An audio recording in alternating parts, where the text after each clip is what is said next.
Now, before even starting with post-production, we need to know what type of post-production we have to achieve.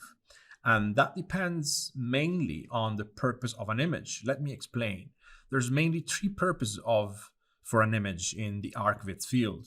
The first is the most obvious one. We need to sell the building. We need to sell the apartment. And if you are spending millions of dollars for an apartment, you probably want to know everything about it, and everything, every detail, every material, every furniture, everything about it. And there's no room for misunderstanding. There's no space for doubts. You need to portray everything as it should be and as it will be. Because if I'm paying a lot of money on something which is not there yet, I want to have proof about what I'm going to own in the future. So the post-production for these kind of images has to be very, very precise, and it's more like color grading than paint work. Okay, there's no room for brushes, there's no room for artistic signs or something like that. Everything should be as as it will be in the future. And to do so, we normally work with photographic with a photographic approach. We tend to look at real things, real buildings, maybe buildings that are in the same area, and we try to copy the contrast, the color, the light color, the amount of fog, haze, if there is any, and so on. So the first type of post-production is based on you need to sell the building, you need to sell the apartment, and everything should look as it will as it will be in the real world once it's built. The second type of post-production depends on the purpose that you need to help an architecture firm to win a competition. And in this example, we can see Mir or Luxigon. They are, as we saw in the previous video, kings about this. And of course, the type of building and the way you want to portray the building differs from one artist to the other. You can have Mir, which is more kind of natural, and they are very keen to create possible scenarios for the building itself. And then you have Luxigon, which is a little bit more kind of dramatic and bold. And there is this kind of, when I see Luxigon images, there's this kind of feeling I have that they want to be bold and be recognized, and they dare to to bet is like something like okay, we are this, and we want you to notice that. We want you to understand this image is from Luxigon, even if there's no Luxigon logo on it. And I feel like that the strength then is basically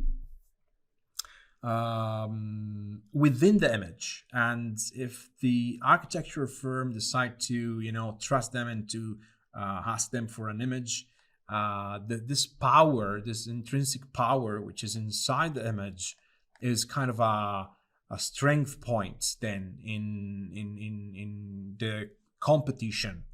And even if they have very crazy outcome sometimes, like in this case, I remember they show an image about this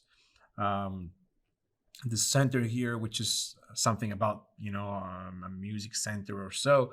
Even if the image looks kind of crazy, the real place is actually, which is built, is actually very close to the image itself. So, this is great, because that means your post production kind of portray what this will be without losing your style, without losing your energy and your power. But anyway, this is a kind of post production that you are, allowed to do if you want to impress someone in a very short amount of time. And maybe you don't know how the final project will be. I mean, because probably it's not designed yet 100%, but at least you have a punch, okay, a strong punch, and you can kind of, be on top of others when you have to win a competition, okay? I don't think a competition has to be won over an image, because it's the project that, is the most important thing. If you have a good cake, then you have the cherry on the top, I would say, with the good image. And of course you can do some extreme choices, and you can have a more kind of artistic look, I would say, more painty, than when you want to sell something to real estates. And for example, here we have D-Box, and the style of the post-production is kind of, always the same. We have this sharp edges, this kind of, very sharp images that, it's like you want to feel the shaders, you want to feel the materials like you are there. And there's like this kind of glow, like almost everywhere. And if you check, there's like a lot of white. The balance of the image is towards the white tones, and there's really little space for dark areas. And I believe this is part of the message. This is part of the way they want you to feel when you look at those images. Everything has to look like expensive and pure, and I would say untouched. And this is a way to underline the probably amount of money you need if you need to buy this, if you want to buy this apartments. And there's no use of doff, because you need to see everything. And this is part of the the trick. And they use a lot, for example, photos of people. Of course, they have the tools and the budget to have customized actors, and this is a way to improve the, I would say, power of the image without showing a lot about the architecture itself, and it's really working. I mean, it's luxurious, and the matching is, of course, well done. And they can do that because they can actually shoot real people. And it's not just about going online and find some pre-made shots, which is kind of what we normally do because we don't have the budget. And this is one way. Another post-production type, another way of doing these kind of post-production, because you need to be as realistic as you can, is like Bertrand does, Bertrand Benoit. And I mean, he doesn't have to sell its images to anyone, but what he's trying to do is he has in one end some pictures, some real pictures, you see, some references, and he loved to go and try to get the same result with renders. So even if you may think, oh, Bertrand Benoit, it doesn't know post-production, actually he does post-production, and he's just very good at it. And of course, as you can see here, he loves to put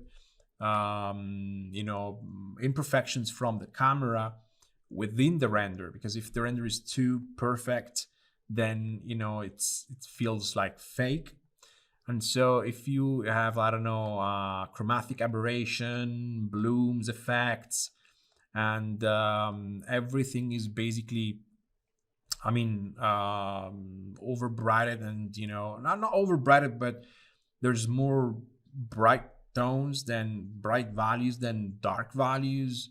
You feel like this, the image becomes of the same type of image that comes from photographers when they take their own photos and they do their own post-production.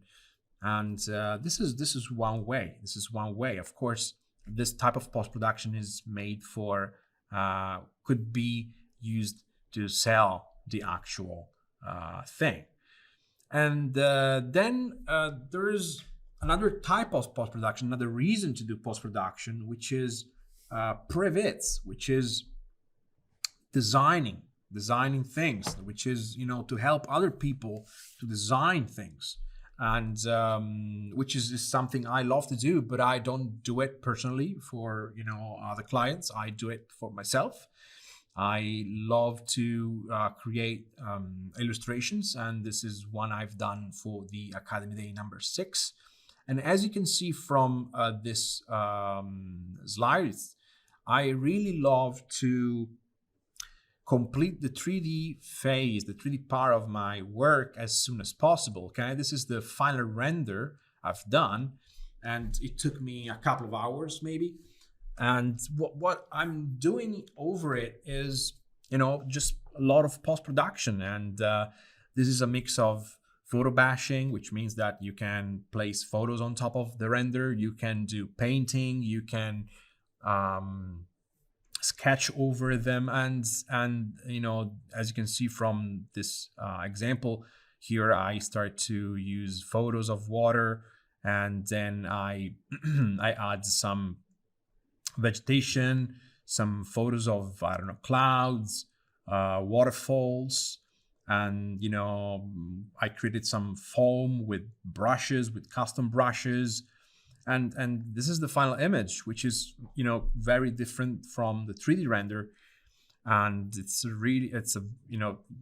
gets more details, and but it's my way of doing post-production is probably too contrasted and too colorful, too saturated for photorealism. And this is one way of doing post-production. And even here we can see in our ArtStation, I've been looking for some examples. This is one from Thomas Ozang Muir, which is an artist that did some concept for Love, Death and Robots from Netflix. And as you can see, you can start from a 3D shape, a 3D render, and then you can, painting over it. You can, do some photo bashing just to have a concept. And this is another way of doing archivets. You can help, somebody else to design a building or a space, just sketching. This is another example from one of my favorite artists, Jan Herschel.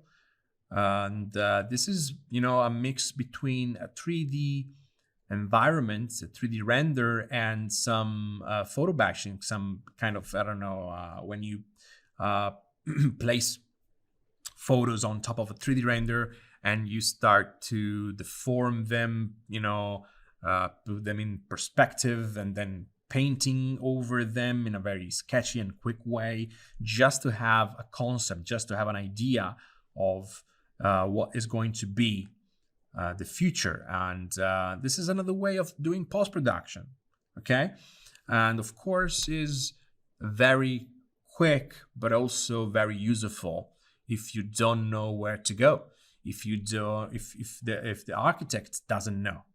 Okay, so there's out there, probably there's a lot of artists just helping, other designers with privets, and it's a job too. So, and you don't have to be that perfect. It's, it's about creativity. It's about being able to paint very quickly and, give an idea with just a couple of strokes from the brush. So, now, long story short, before you even start doing some post-production, you need to know what type of post-production you need to achieve, and to understand what type of post-production you need to, work with. You need to know the purpose of an image, okay? And when you know the purpose, you can talk with the client and say, okay, why do you need this image? What you need to do with this image? You need to win a competition. You need to sell the building. You need to, design something a little bit better. Once you have the purpose, then you can choose your path and, make something different.